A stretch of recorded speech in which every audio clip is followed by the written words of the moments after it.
Hey everybody, Jason Burmis here, and we got a fun one for you. This one is long overdue, but seeing it is Chaos 2020, we are literally a month and a half away from the election.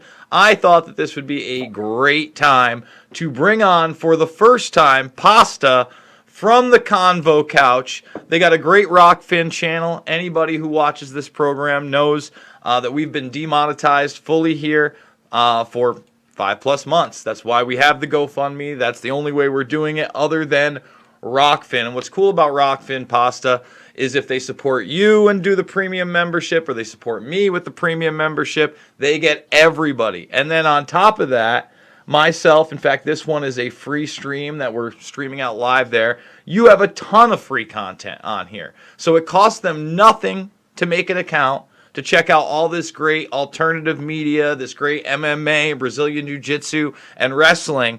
None of the cat videos. None of the shock videos. They're not there. None of the kid videos. This is a pretty dedicated platform where ideas flourish, and your channel has flourished. Why don't you tell us about it? Oh, man. Well, first of all, thanks for having me on, man. It's great to be on. Such a warm welcome. When I get an opportunity to do shows like this, a friend asked me the other day, they're like, hey, man, you said you're going on Jason Burmis' show. What is this show kind of like? I'm like, it's kind of like that Joe Rogan-esque that meets kind of like the truth tellers and kind of questioning stuff. The guy, I mean, we should have had you on for 9/11. He made, this guy makes documentaries. So when you have the opportunity to come on a show like this, me being, like this kind of on the left activist of sorts, where who the hell knows where I am after this whole 4 years in this process in this show right now. I'm all over the place. But when you have an opportunity to come on a show like this and talking about Rockfin is that place, is that home where we can do the things when you yourself, who might be considered differently, I don't know how you would call yourself politically, maybe more like that libertarian. I call myself now a leftist libertarian. Since starting the show, I've gotten my libertarian views have been like, not fiscally, but like, when it comes to civil liberties and whatnot. And that's what Rockfin's all about. I can show debates, not get censored, not get turned down. They always demonetize everything we do. You know what I'm saying? We've had lawyers had to write letters to get us back when they've taken us down without explanation. I mean, censorship is running wild, especially on YouTube. And now it's going to attempting, now that Joe Biden has hired another top Twitter executive, more freedom of speech is at risk as they're trying to get in the White House. But that's what the channel about Rockfin is all about. And we tell people all the time, every time we have a show, yeah, we got almost 31,000 people on YouTube right now. Very proud of that. Love the people who watch. Love the people who give us the super chats. But Rockfin is a place where people of different maybe political ideologies or whatever side of the fence on, but common values, who care about our freedom of speech, who care about our civil liberties. I know you're a civil liberties guy, my friend. When I watch your show, I see you talking about Rand Paul over there and everything. So, I mean, it's just, thank you again for the great opportunity for coming on. But yes, check out the Rockfin, protect content creators. Even if you don't like what Jason Burmis has to say, goddamn it, he has the right to say it. He should make a living for saying it. He's shown he's got the crux to do it. YouTube has no business doing what they're doing to us. And that's why we are on Rockfin, and go Jason Burmis. That's all I got to say right now. Well, thank you for the warm welcome, my man. I'll say this, libertarian maybe, but I always say that the Constitution, for a document, that and the Bill of Rights, it was a perfectly imperfect document. It recognized that everybody should have the same rights, but it also recognized that wasn't a reality they were living in. So how do we make this document that breaks away for the first time from a royal bloodline that had dominated for centuries? How do we do it? And they basically wrote up this document. They fought with blood, but then they knew, we can revise this. We can end things. We can give women the right to vote. We can finally say that, a man of color is no longer 3/5 a man. And how imperfect they were to make this document and have it stand up today and really be the crux of the reason that we're not China with a 1.2 billion population and a growing social credit score and more oppression, I think speaks to that. And as far as civil liberties, of course, to me, This is the new civil rights movement. It's us against the predator class. It's us against billionaires imposing their medical martial law, their digital tyranny, and their transhumanist agenda at the end of the day. I mean, that's how I feel about it. And I know a lot of people aren't ready to go there, but I've been doing this now 15 plus years, and that's what I see. But in the short term now, we have this I don't know, farce of an election, right? Just the other day, I was joking. I wouldn't say the other day. If we go to my videos here and we scroll down about a month and a half ago, I was pondering living in a bad, and I had the grays popping. I know that you and I are similar ages. Had the grays popping, and I was reminiscing about In Living Color. And I was like, every day I feel like I'm in a bad In Living Color sketch. Here it is right here. Joe doesn't know, about a month and a half ago. And, Jim Carrey is playing this character that just doesn't quite have it together. SNL just signed Jim Carrey to play Joe Biden. Being like a former, I wouldn't say former progressive. I know a lot of your ideals are progressive, but self-described progressive. Somebody that's gotten behind, Bernie and Tulsi in the past on a lot of issues. How did you feel when obviously they stole the primaries away from Bernie and he didn't fight again, to where we are now with a guy that's, forget about Joey B. the gangster, forget about Sleepy Joe, the description of Trump. We literally got zombie motherfucking Joe out there who can't keep it together for fucking 28 seconds. Yeah. The thing is what he would say. The thing when he can't complete a sentence. This is kind of interesting time you caught me on. And, that opening statement, what you talked about the bloodline. And, I'm going to get a little Jason Burmis on you here. The bloodline still might be running things. We don't know. You know what I'm saying? And the real depressing thing about this election, and it's really shown sometimes in the streets, that people are turning on each other rather than recognizing up top who's really pulling the strings. And Joe Biden, if there isn't a sign that the elites are just throwing it in your face, that they don't even care. Walking zombie Sleepy Joe out there is a perfect example. I don't know. People need to wake up, and also when after I introduced you and then you introduced me, you talked about the transhumanism stuff. I went out to a Trump rally the other day because, a lot of people are saying, you go out to all these rallies, Black Lives Matter, you see why don't you go out to, the small, quiet voice in the chat, of the person. Why don't you go out to a Trump rally, whatnot? So we went out there, and it was the Save the Children's kind of, rally. It was that certain type of Trump voter. You saw some QAnon flags, sure, and Save the Children, whatnot. It's a different kind of conversation than some of the, the Trump fans, like my mother and her friends and whatnot, that live in Boca Raton, that are very conservative, that are old school. And it's not, when you talk to some of those people, it's not about any particular race, black, white, Hispanic. It becomes about the human race. Transhumanism. You can talk that stuff with those people over there on that Trump side.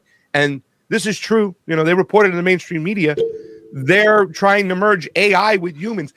It's the humans. It's us that are the pest. Are the bother, are the pain in the elite's ass. They want to get rid of us if they can. And you can have those conversations, at that Save the Children's kind of rally, at that Trump rally, that you can never have on the left. It's just, they're not talking about that stuff. They don't know anything. They're not ready for it. No one's ready to think to themselves, okay, we're lobbying for this ideal set of work from home, government-based salary, UBI, and now a lot of people have gotten it, right? And some people who weren't making a lot of money, they were the least vocal on what was going on because, wow, I got $1,100 a week all of a sudden. This extra $600 is great. This would be awesome. But what they don't realize is a lot of the jobs for the people for the last 4, 5, 6 years plus, whether they were small business owners or people like my sister, who I moved out here, right? She's got 2 little girls. It's a very successful restaurant here. Within 8 months, she was able to work at this place, and with a base salary here of almost, I think it's like $8 or $9, maybe even $10 for waitresses.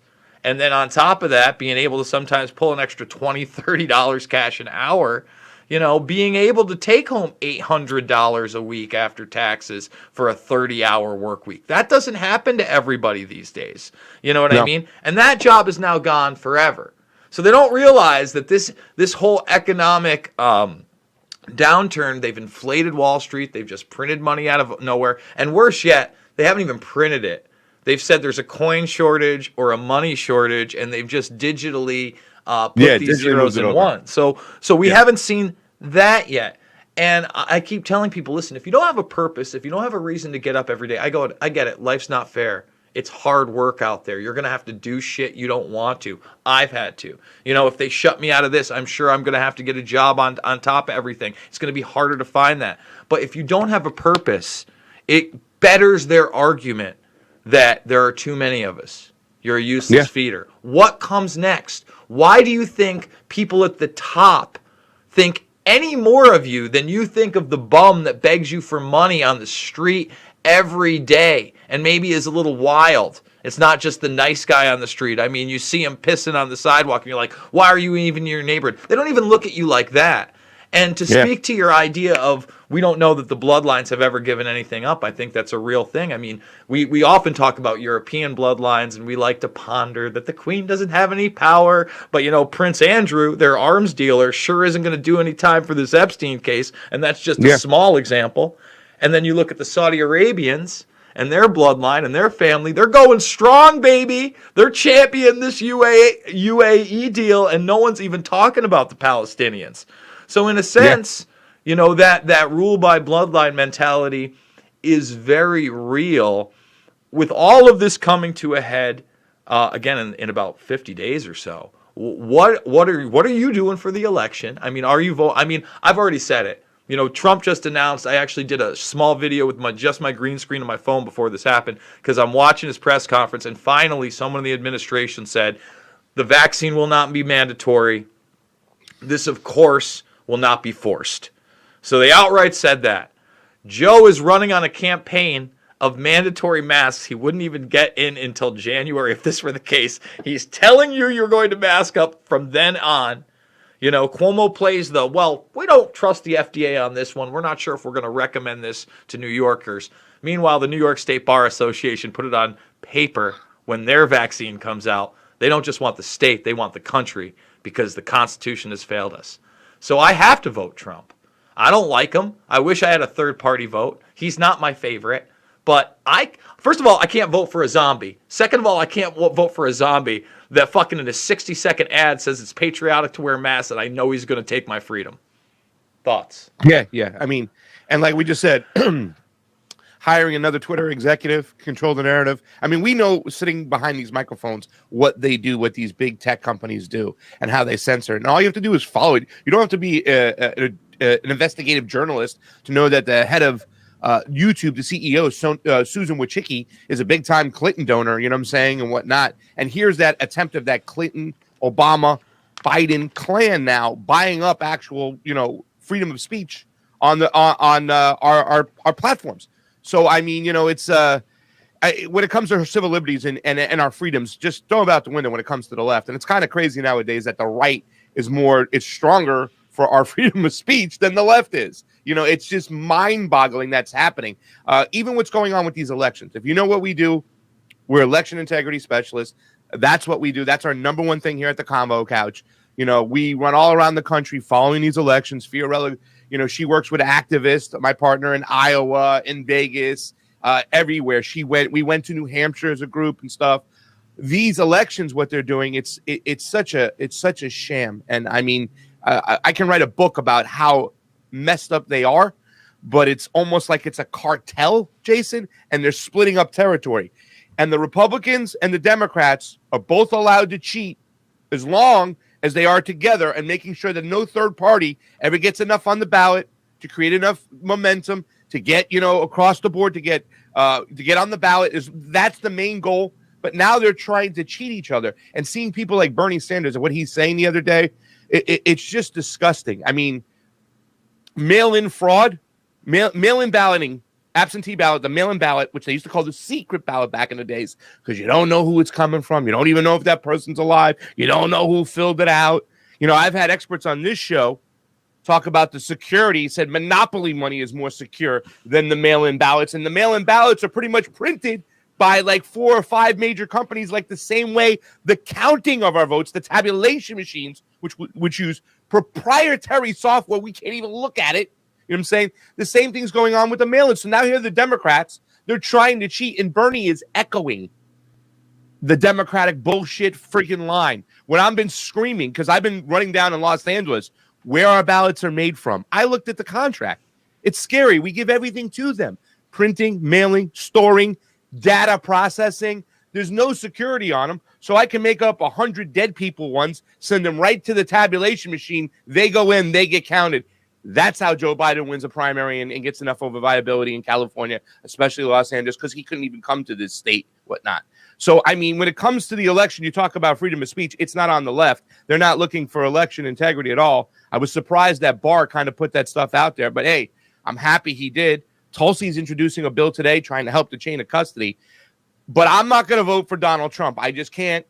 He's not there in the forum. I know it's so hard. I get it. It's hard, man. But I'm in California. Don't get me wrong, Jason. I am so disgusted and pissed off with the Democrats. I'm like, and I look at the screen. Don't you tempt me, you son of a bitch. I'm going to vote for Trump if you don't stop this shit.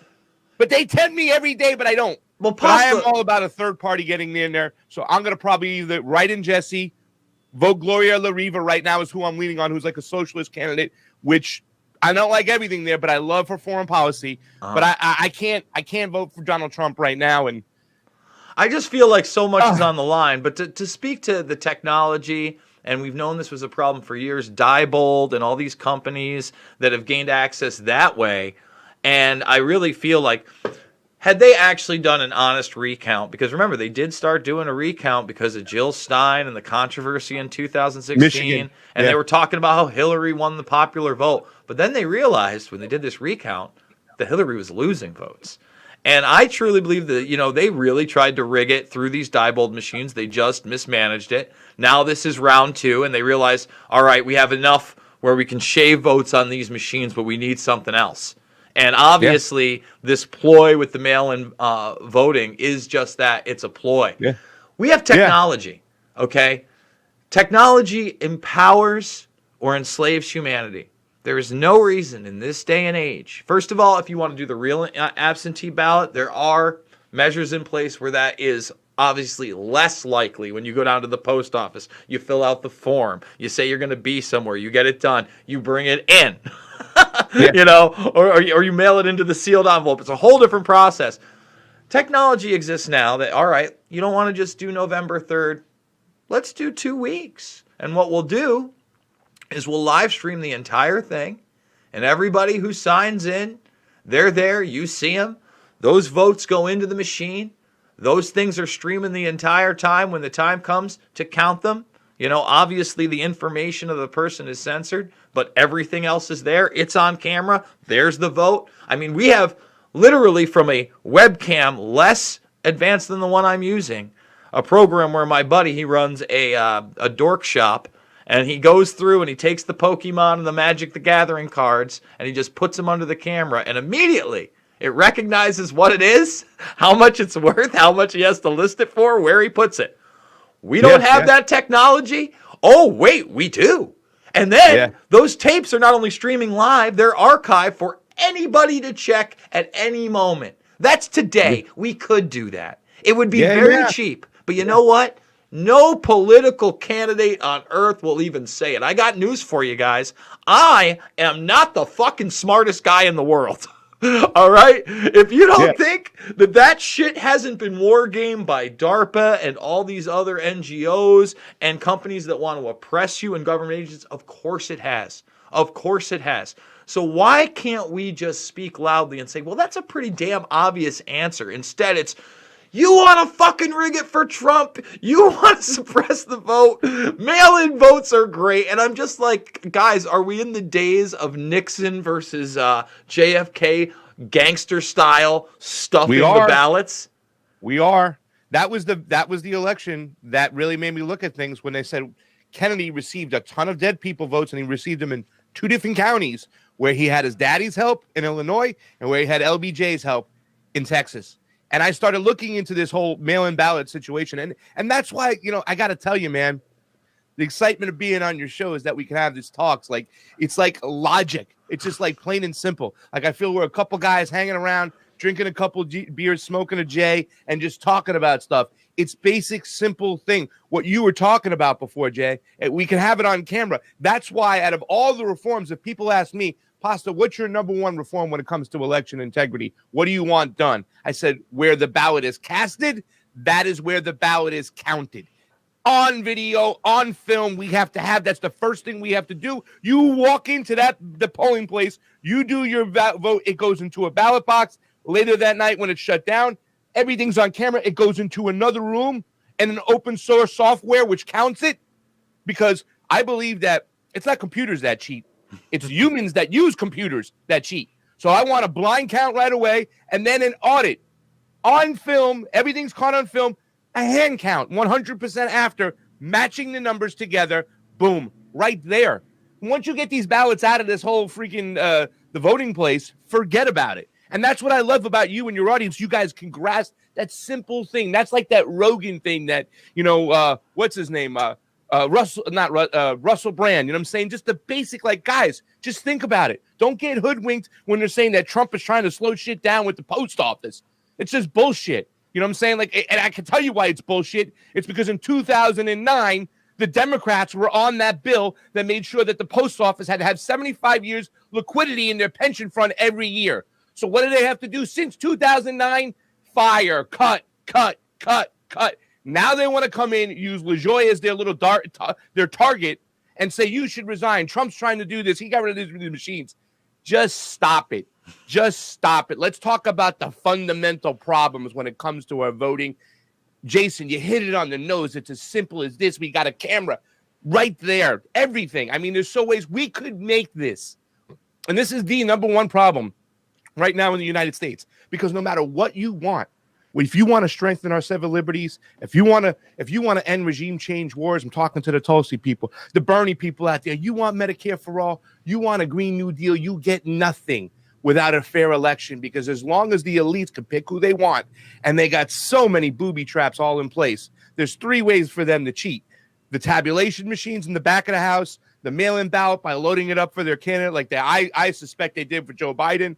And then they suppress the lines. They make it 3, 4 hours, 5 hours, where we have free pizza lines that we can get for our kids, our youngsters waiting in line to vote. What are we telling them for the future, Jay? What are we telling them? They're not going to do that. And working people, I got a babysitter. I can't wait in line 3 hours. Get GTOFH. I don't want to curse right now. But you're more than welcome to. Yeah, the elections, Jay. I don't, and I really just think it's the Democrats and the Republicans are cheating against each other. And what the Democrats are doing by getting these Green Party ballots thrown off the ballot, if people don't see the Democratic Party for what it is, if you don't see it for what it is now, my friend, it's walking time. I don't say you got to walk to the Republican Party, but you definitely got to walk out of that goddamn Democratic Party right now. It is as dirty as can be, but it's on the surface right there. You got the camera, Jay. You said it. Let's do it. But we have to fix our elections. And I'm glad at least that this discussion's coming out, that Barr said it to Wolf Blitzer, who immediately started with the propaganda. Well, we've never had mass fraud. We've never had an audit. We've never had the proper looking at. People don't understand it. And that's Bernie Sanders' greatest sin in 2016. And as an election integrity activist, I can tell you, Jay, and I'll wrap this statement up real quickly because we're making a documentary. You inspired us, my man. We're making the best documentary about election integrity. And people were ready. Bernie Sanders had the resources, he had the money, he had the right to protest these elections and get a serious audit in there and have a real discussion, because the Democratic Party said, plain and simple, that they had the right to go in the back room where they smoke cigars and pick whoever they want, and they had all this other data, and he chose not to do it. The Democrats never got punished, and here we are today. They're doing it again. Well, a lot to unpack there, but you're absolutely right. It's like you said, it's two sides of the same coin. You want somebody that wants to come in, and they're both going to work against them. It's literal cartel nonsense. This is the crime family. It is Andrew Capo Cuomo. That's what we have. And unfortunately, Yeah, it's so true. I mean, like, oh, I got daughters and meatballs. That's great. What we also got is a 60% cut in sanitation statewide. Disgusting. We've got all sorts of unemployment. We've got people leaving the entire state like myself. I'm going to Iowa. We'll be there on the 1st. I'm taking my family. Where I You're went across. gone? I'm gone. I did it. Leaving New York. Done. I spent, and it took me, listen, just so you understand how my exodus started, right? I saw what was happening. I was trying to get not only myself out, but my nieces out before school started because, again, Oneonta, New York is the supposed hotspot, if you haven't heard, Pasta. Yeah. And it's all manufactured. They didn't test any of those kids beforehand because they wanted all their money, and then they wanted the fear base, and then these numbers for lockdown. As of yesterday, they're saying 869 cases, and for the first time, somebody in Otsego County is hospitalized, but they won't say who. They're not saying if the person is from Oneonta. They're not saying how old they are or if they had anything. I asked. They deleted my comment. And they're trying to criminalize that you don't wear a mask here. That's up in ordinance. So not just the health order, but they can actually fine you in this small place. But anyway, I knew all this was coming. I don't want a forced vaccination. I'm glad of what Trump said. So originally, you're going to vote for Trump. I mean, I'm glad that I just heard it wasn't him, but like that they actually said we're not going to mandate this thing. Look, any way you look at it, I don't like that he lies and says this thing's going to be effective and safe. It's not, right? We know that. But at least he's not saying it's effective and safe and we're going to make you take it. He was smart enough to flip it on its head because all these people, have promoted him as like an anti-vaxxer, etc. But by saying we're going to have it before the election, all of a sudden you made an anti-vaxxer out of Cuomo, you made it out of Biden, out of Harris, out of everybody on the left. It's just like he tried to do and successfully did, in my opinion, the bill where he's like, you know what? I'm just going to executive order it. You can get the medications from out of the country. Let's cut the nonsense. Bernie's been talking about this forever. Basically, if you look at Trump, honestly, from like March to July, he's like a Bernie Sanders wet dream. Here's your fucking money. we're cutting these things, and we're going to give you the medicine at the cost you want. Stuff they could never do. No one gave him credit for it on the left. Grassley out of Iowa is the only one that even mentioned it. So anyway, I thought to myself, I need to get out of here. I bought a car, right? Could not register the car in New York State because I didn't buy it from a dealership because they'd shut the DMV down. A whole fiasco. So basically, I buy it in late May. I insure it. It's not till mid-June that they put a drop box in where I have to go there with printed out stuff, right? Leave a blank check with all my information and put it in a box and hope and pray that they just charge my bank account for what they want and then mail me plates, which they do, which I get right before July 1st. I leave on July 2nd. I was going to New Hampshire to meet the Jackman brothers. If you don't know about them, you should have them on your show. But where are they at? They're in New Hampshire. So I was meeting them in New Hampshire. The day before I'm about to leave, it breaks that's Ghislaine Maxwell's hideout spot. So we actually end up going to Ghislaine Maxwell's hideout, and the Guardian's there, and I talked to the neighbors, and we live stream from there. But from New Hampshire, I went to Ohio, then Missouri, then South Dakota. I know them.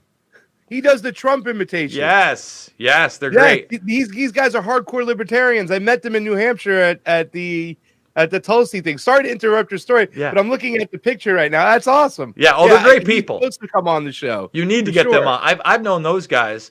They're old school 9/11 Truth when they were in high school. They had student scholars for 9/11 Truth, and I've known them for well over a decade, maybe 13 years. So anyway, traveled through the country all the way to South Dakota. Iowa ended up being the spot after this big travel, and then I went back to Iowa. I found a spot last month, and that's it. We're going. I'm packing it up, and we're out of here. And they drove me right out. That's it, huh? That's it. I wanted to fight here, dude, but it's just like you can't. I'm fighting zombie land. Like I can't do it. And my mouth is big, and my actions are big. When I got back from for instance, when I got back, there was a march over at the Capitol in front of Cuomo. 200 plus people, no masks. Some of the family members of the people that died in the nursing home speaking out. All these people, the news didn't. No one in the national media even touched it. No one No. touched it. We had the nurse who blew the whistle at Elmhurst, that really pretty military nurse. She was there. One of the ex-Navy SEAL FBI team guys that's on Fox News all the time. He was there. I mean, this is a big event. Hundreds of people. Shh. Just, Oh, yeah. and even today when Assange is trending, the only That's reason what I'm saying. He's not even, they're not even showing, I mean.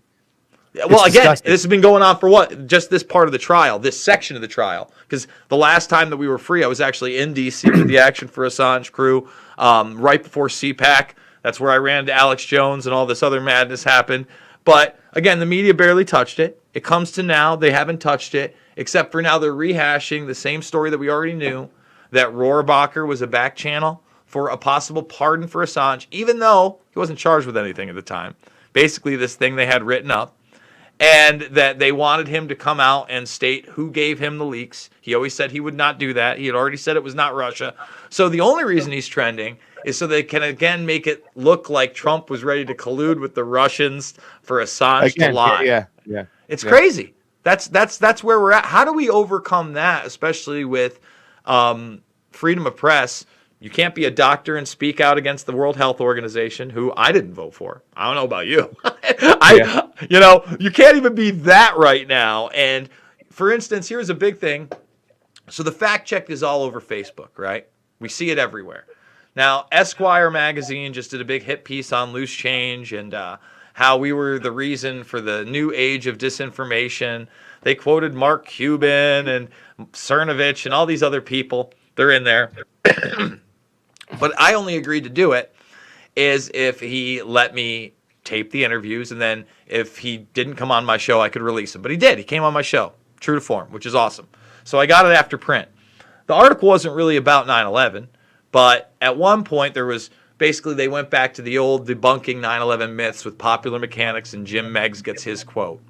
And they go to Shanksville, Pennsylvania, and they say that the debris field for the 100 millionth time since 2006 when we got popular, that, if you Google mapped it, it said it was 8 miles away, but it was really Indian Lake. It's a mile and a half away. Pat you on the head, Santa Claus is real. And I go, dude, that's the one fact you published about 9/11 in there. You're disparaging me. You're saying I'm misinformation in the headline. I go, here's the debris field. It's 8 miles away. It's in a place called New Baltimore. Here are the media reports of it. Here's a woman with the debris on her table, in her backyard. Here's her name. Here's a guy with his son holding the debris. I go, you guys have still used this argument 14 years later. I'm like, do you not think it's ironic that this gets published in Esquire, a Hearst publication? This will never get fact checked. They just believe you. I go, you said you were fact checking this article. There's no fact check here. I just disproved everything you said 14 years later, but I'm misinformation. I mean, that is the Machiavellian world I feel like we live in. We do live in that world. I think it's even funny, not funny, but it's kind of scary too as well. The whole, obviously knowing that I'm a Tulsa, that whole 9/11, her standing with the victims, trying to get these Saudi nationalists to testify and speak about what happened. Trump even promised, a lot of those survivors that he would allow that to happen, and then Barr stopped it from happening. A big win the other day in the court case, saying that now we're going to be able to get them. We don't know how we're going to get them to testify and whatnot, but a judge said no, they should have to testify. And let me just stop you. Even before the Barr thing, like you said, he was going to get to the bottom of this, and then as soon as he gets in, what's he do? He cuts a $400+ billion deal, arms deal with Saudi Arabia, and then the tragedies in Yemen increased tenfold, and we're silent about that. So, you take one tragedy. Well, those are the areas that, when Donald Trump says he's like, I want to end these wars, and the Pentagon and those generals, they don't like me. So, because I want to end these endless wars. But you're like, okay, but Yemen, you don't want to end the wars when it comes to Syria because that has to deal with your buddies in Israel. You don't want to end the war in Yemen because that has to do with your buddies in Saudi Arabia. Oh, so you're going to just pick out Afghanistan and just try to hit that one area where we've been there for 20 years and try to bring the troops home there. I mean, that's not the biggest anti-war candidate for me. That's why I'm not going to vote for Trump. I like the rhetoric.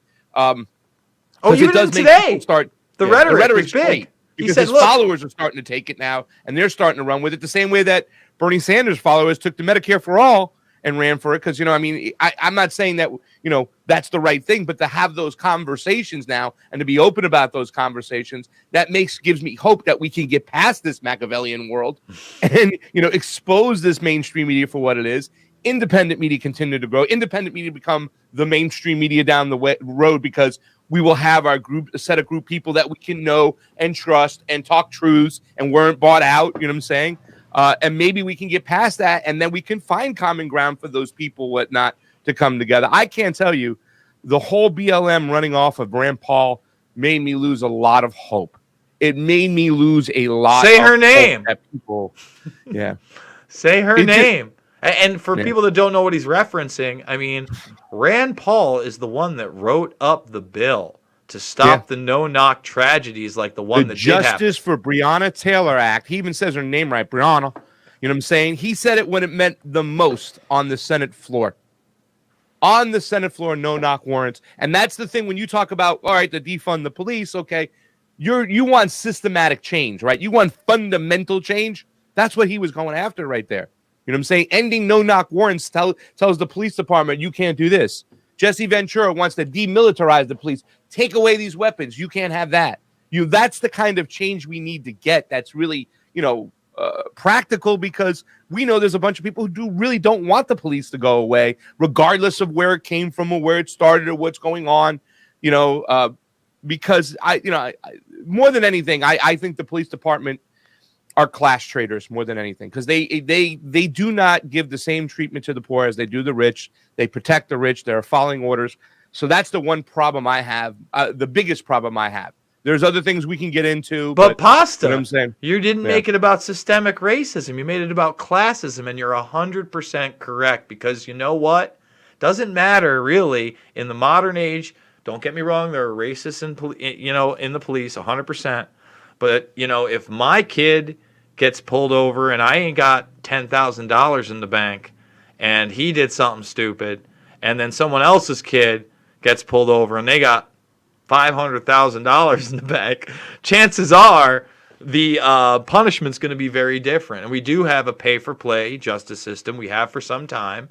It seems like, for instance, the predator class, the billionaires at the top, are completely immune from any kind of actual criminal prosecution, no matter what they're caught in doing. I mean, that's the bottom line. That's the system we have. It protects them. And, you know, again, we have to understand that, of course, we need law enforcement. But just like you said, the smart move is to demilitarize the police. Realize that classism is the real issue, and it's not just these very real and, you know, home-hitting issues of, you know, my kid's not going to be treated the same way, like in the education system, unfortunately. That is a class issue. But at the end of the day, we're all up against these guys, kind of going full circle to what we started with. So, you know, I do think that. Can I make a comment on that real quick? Because here's the thing. That is the one area. I'm a statistic guy, and I like to throw out numbers. And I just came back. I was in conservative Florida land, you know, little Mr. Trump's neighborhood, I should call it, Boca Raton, where my mom and my family was. I was there for about 3 weeks, and I had a lot of conversations from people who couldn't wait to have these conversations. Yes, I always think that the class issue is one of the biggest issues out there. I believe that the elites use race to divide us amongst each other, have us fighting, like, you know, George Carlin said it best, have us fighting each other so they can run off with the resources. But there is a number that is kind of eerie, Jason, and this is something, you know, where I do tell a lot of people. There are 8 million, almost 9 million more poor white people than there are black people. However, there are 750,000 black men in jail, and there are 700,000 white men in jail.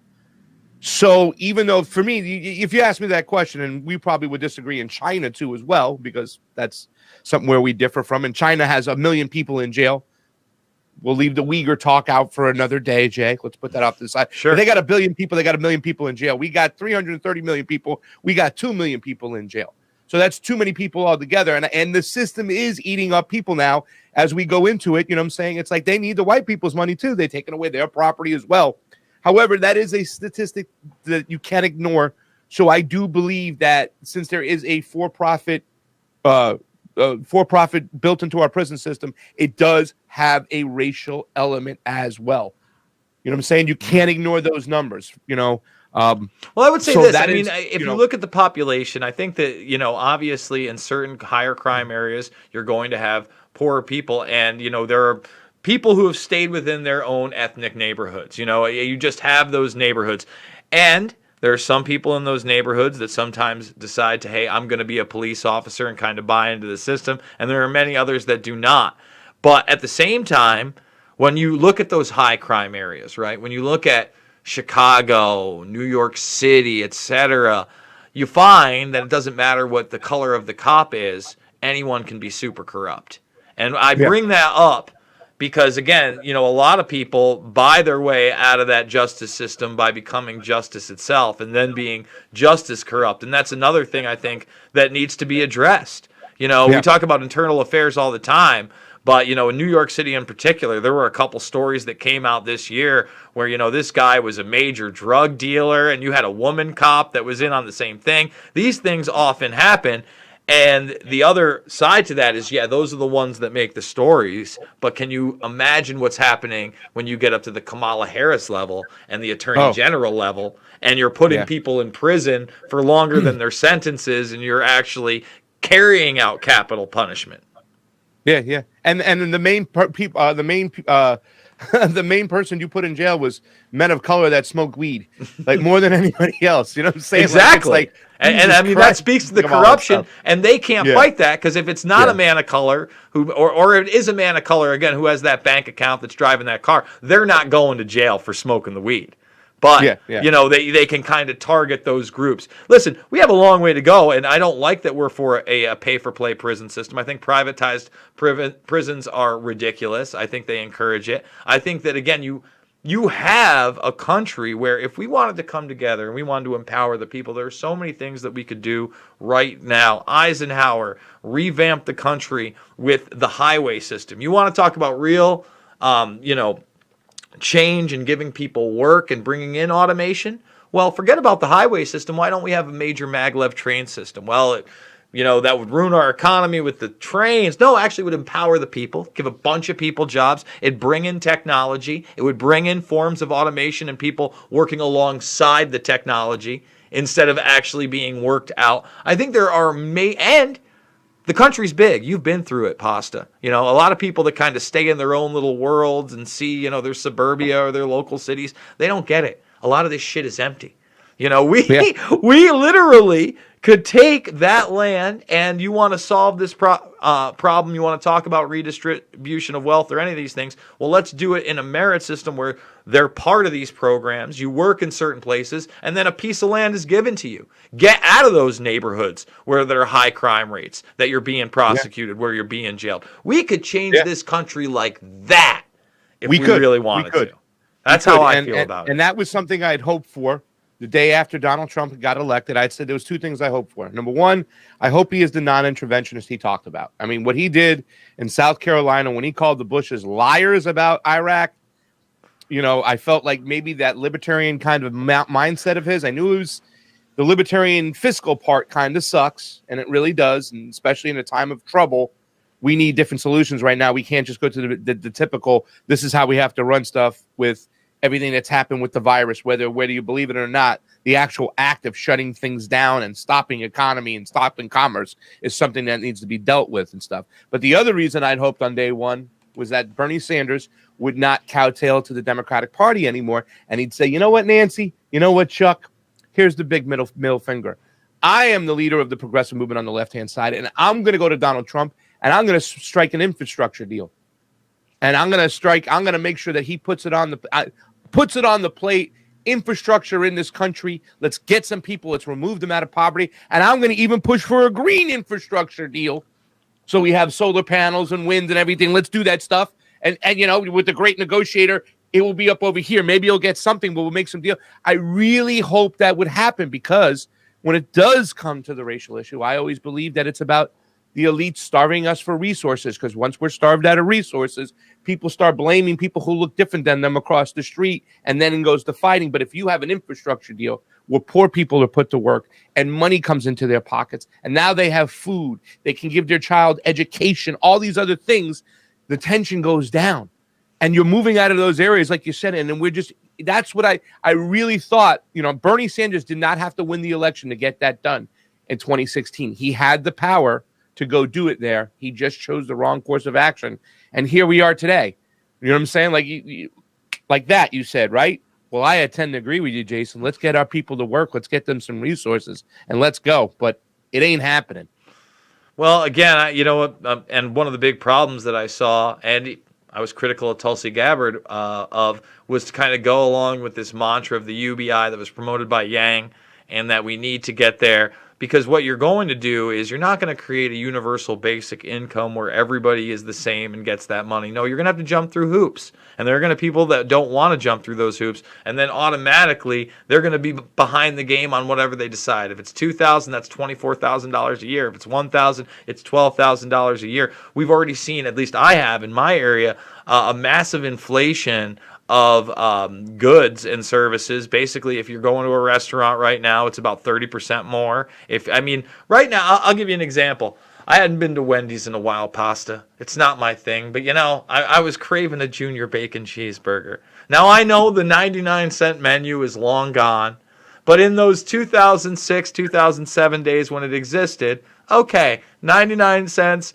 It's a slabby burger, it's one thing of lettuce. It's not that fancy. You're getting one piece of bacon broken up. It might be burnt. I don't know. There's a tomato.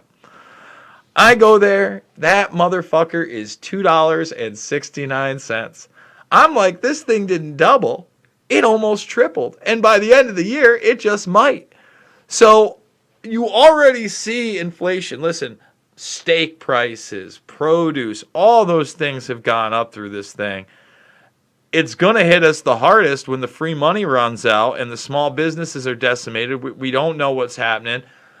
What's your hope for post-election? Because I'm sure you're aware of the neocons joining forces with the Podestas and the Obama administration running that drill where Podesta plays Biden and they run just every scenario.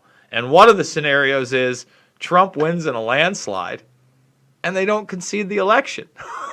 like we're in zombie land. Like, what do you think? I feel like October to January could be some of the wildest times this country and the world's ever seen. It's going to be interesting because we don't know what to expect, right? It's like, I almost think sometimes that the Democrats are like losing to Trump on purpose. You know what I'm saying? And Tony Podesta, I heard he's got some great art, by the way. You should maybe look into it and see if you want to pick a picture up here. It's just the thought process is so disgusting when you think about these people. I still don't even know how is Bill Clinton walking around. You know what I'm saying? Whatnot. And it's funny too when you talk about the UBI. There's so many things, It's just the beginning. I like the fact that there's a discussion about something like that. Even like Peter Lavelle from Crosstalk talks about there's a conservative kind of mindset when it comes to the UBI and stuff. But you should go back. You should tell if your viewers out there, if they go back to, we have it in a folder on our YouTube page when Fiorella asked Andrew Yang about a UBI. What happens with your UBI? Oh, there it is. Great art. When Fiorella asked Andrew Yang about a UBI, what's going to happen with your landlord? Isn't your landlord just going to jack up your rent? What's going to happen, with that money that you get? Everything's going to cost a lot of money. What about inflation? Like you said, $2.69 for a burger. Not to mention that everybody gets that money. And it really doesn't do anything for inequality and stuff because all the prices of our goods and services will be raised up because a person like myself who gets a UBI, I have to use that money for rent. I have to use that money for gas. I have to use that money for whatever. You know what I'm saying? I have to use that money every step of the way. But a person who doesn't need that money, they get to go invest. They get to go put it in the bank. So that disparity is going to continue to grow, and it's just going to raise the prices of our goods and services, and it's going to be sucked up by our landlord, sucked up by Wendy's right now. They don't even give you lettuce with that burger, right? No, you still get some kind of lettuce most of the time. Depends on how produce is going. You know how things are these days. Times are hard. You can't even listen. One of the place where my sister was working, man. That's a staple. Since I've been like 12, 13 years old, I worked for it for a while, went out on catering tours, everything. The last time I went there with the Stasi mass system and the chattelizing and the menu has been cut in half and all the prices were raised. I'm like, barbecue sampler. Well, I'm sorry, sir. We no longer carry that. No longer. Yeah. I've been coming here for over 20 years. It's gone? Yeah, it's gone. We did away with the beef bun. It's gone. And these are like hard, and it's not only that, but like this summer, usually I take the kids to the water park, man. Water safari, upstate New York or upper Canada, as you like to call it. It's a Yeah. good time. And I think that's we did it last year for the last time, and I didn't see that coming. You know what I'm saying? It's not open this summer. This guy wants to lock this state down until 2022. I think that Biden gets in, we just see rolling lockdowns throughout the country, if not a national lockdown. If Trump gets in, I see these governors going hardcore and locking it down harder. I mean, I don't know, man. Maybe I'm wrong. I've talked about an October surprise. It's in the thumbnail. Here's my dark horse prediction for an October surprise. Let me hear this. Go ahead. It's October 31st. It's Halloween.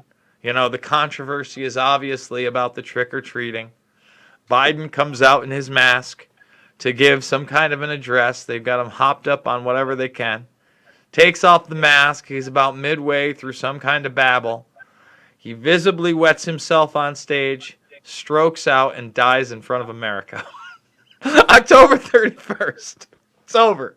Cuomo? Then Cuomo comes in. Who knows? That's my question. What happens if between now and Election Day, maybe he doesn't die, but something medically happens that just you can't hide? Listen, the Great Illusion ain't that great of an illusion right now, if you haven't noticed. I don't know if you saw this today, but let's play it for the kids. This is what he said yesterday. This is the guy they want to be president. Oh, yeah. No, go ahead. This is great. And psychologists in our schools.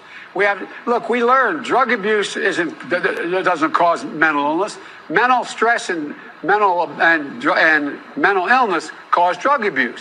We've learned so much that we could change so much, and that's why we have to make sure that the super wealthy start paying their fair share, so we can do the things we have to do to make life better for hardworking middle class folks. You referenced so that was all about taxing billionaires and better for that was some of the most. I mean, that's the guy. And the thing is, again, man, everybody has to imagine on stage that that's not happening. Can you imagine if Trump talked like that one time ever? Like, it would be headlines all the time. Did he have a brain aneurysm? I mean, they're just like, sounds good, Mr. Biden. Sounds good. Yeah. And let me tell you something too. Like, from being following the Democratic Party, going to their conventions, running down their candidates, there's a folder. I encourage your watchers to go check out when we got the Democratic convention where they had a press conference. 7 out of the 8 people showed up. The 8th person was Bernie Sanders. He didn't come there. But we had a chance to finally get these people, get them on record and ask them questions. And it wasn't even guaranteed that we get questions answered. You know what I'm saying? There was mainstream media all in that room. The Convo couch dominated, though. We had everything set up, and we were not going to be shut down. But the whole Democrats' game is hide them, hide them, hide them, hide them, hide them. Don't go to debates if you don't have to. Don't answer questions if you don't have to. Trump at least will see, he'll walk over and he'll start answering questions. He can do that. And whether if you don't like the Republican side or the right, at least they are who they are. The Democrats, their whole game is like, we're presenting ourselves as the working class party and for you and for, you know what I'm saying? But any chance they get to tokenize people or use it or weaponize identity politics, they'll do it, and they'll hide. They'll hide. And even in a situation like this, where it's set up for Joe, just stick to the script, man. Stick to the script. He can't even stick to the fucking script. So I am sitting there. I am kind of with your idea. I don't know if he's going to croak or whatnot, but I think it's just going to get to a point where they're going to have to replace him. Who do they replace him with? My top 3 choices that I think they're going to replace him with is number 3, Hillary Clinton. There's a chance she might get in there. Who knows? Number 2, Michelle Obama. You know what I'm saying? A lot of people are really receptive to him. But number 1, I think their number 1 choice is your boy. In the black book himself, in the flight logs, Mr. Homo. I almost said something bad. Mr. Cuomo. I will give him a different nickname somewhere else. But I think Mr. Cuomo might be your choice that they put forth once Joe Biden can't go. I thought by now they would have taken Joe out, but well, again, September 29th is supposed to be this debate. I'm not sure if it's virtual. And, again, the headlines where Tim Kennedy was kind of razzing Rogan about moderating debates in general. And then Rogan said, he'd love to do a 4-hour debate with Trump and Biden locked in the room, and that's it. And I thought to myself, that's great that they made those headlines, etc. But when is the last time that you think that Joe Biden was conscious for 4 consecutive hours? Like, let's debate. I mean, seriously, we haven't seen him in public for a better part of 90 minutes since the Democratic debates, and he was struggling then. So, Yeah. We're on the better part of almost an hour. I want you to tell people how they can support you. Obviously, we got the Rockfin. You can follow him at Yo Pasta. How do people get more involved in the Convo Couch, my friend? Well, once again, I want to thank you for having me on your show. It's always fun to talk with you, Mr. Burmis. I like what you're doing, and I like what you're all about. And you got to come on my show. There's a lot more stuff we got to talk about. We got to keep this conversation going. But you can find us on Twitter, of course. This is the Convo Couch on Twitter, YouTube. We even have an Instagram, a Facebook. We have all the bells and whistles. But we want you to get over to this Rockfin page, ROKFIN, join up for free. It's also ad-free when you join up. If you endorse either Jason show, you endorse our show, you get all the premium content across the board. It's a little mixture of left and right independent media. We got the MMA thing going on over there. They never censor us.